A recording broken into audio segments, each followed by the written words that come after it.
परछाइयों का सच। बिठौरी गांव राजस्थान के रेगिस्तानी इलाके में बसा एक छोटा सा गांव था, जहां पानी की कमी और अशिक्षा ने जीवन को कठिन बना दिया था। इस गांव में एक साधारण लड़का आरव रहता था, जो अपनी जिज्ञासा और ईमानदारी के लिए जाना जाता था। उसके माता पिता खेतों में मेहनत करते और दिन भर संघर्ष करते कि कैसे अपने परिवार के लिए 2 वक्त का खाना जुटाया जाए। गांव में पानी की समस्या इतनी गंभीर थी कि हर घर से एक सदस्य सुबह सुबह पानी भरने के लिए निकल पड़ता। आरव की माँ भी रोज नदी से कई मील चलकर पानी लाती। हालांकि यह पानी पीने लायक नहीं था।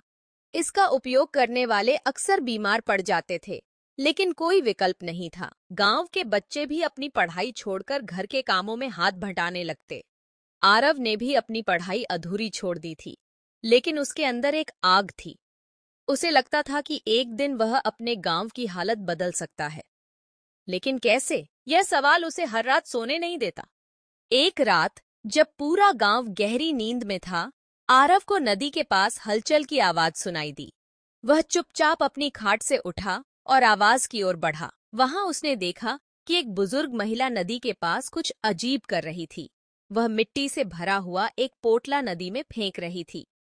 आप ये क्या कर रही हैं? आरव ने हिम्मत करके पूछा। महिला ने चौंक कर उसकी ओर देखा और थोड़ी देर चुप रही।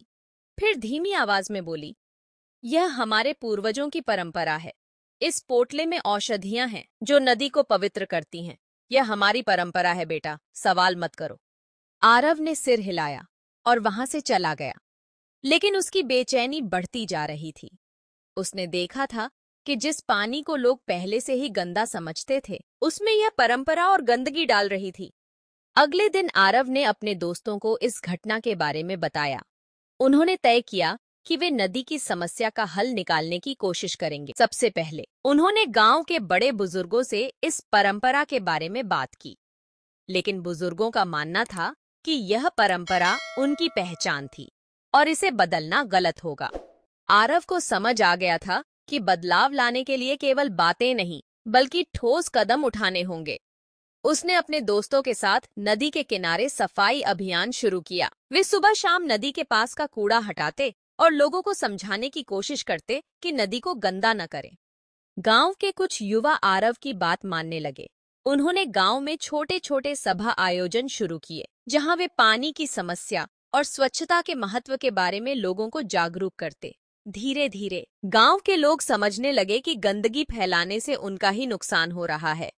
कुछ महीने बाद आरव ने गांव के मुखिया से मुलाकात की।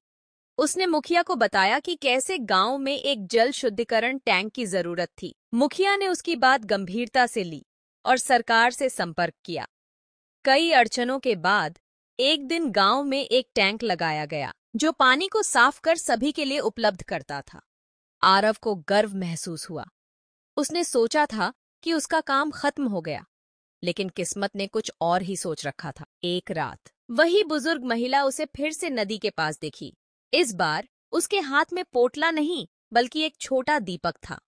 महिला ने वह दीपक नदी के किनारे रखा और कहा, बेटा, तुमने हमें हमारी गलती दिखा दी। पहले हम परंपरा के नाम पर नदी को गंदा करते थे, लेकिन अब तुमने हमें सिखाया कि असली परंपरा है इसे स्वच्छ रखना।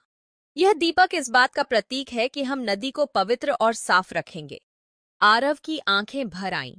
उसे पहली बार एहसास हुआ कि छोटे छोटे कदम बड़े बदलाव ला सकते हैं। गांव की कहानी ने आसपास के इलाकों में भी प्रेरणा फैलाई। लोग आरव से मिलने आते और उससे सीखते कि कैसे एक छोटे से गांव ने अपने बड़े संकट को हल किया। शिक्षा। इस कहानी से यह सीख मिलती है कि बदलाव लाने के लिए साहस, धैर्य और दृढ़ संकल्प की जरूरत होती है।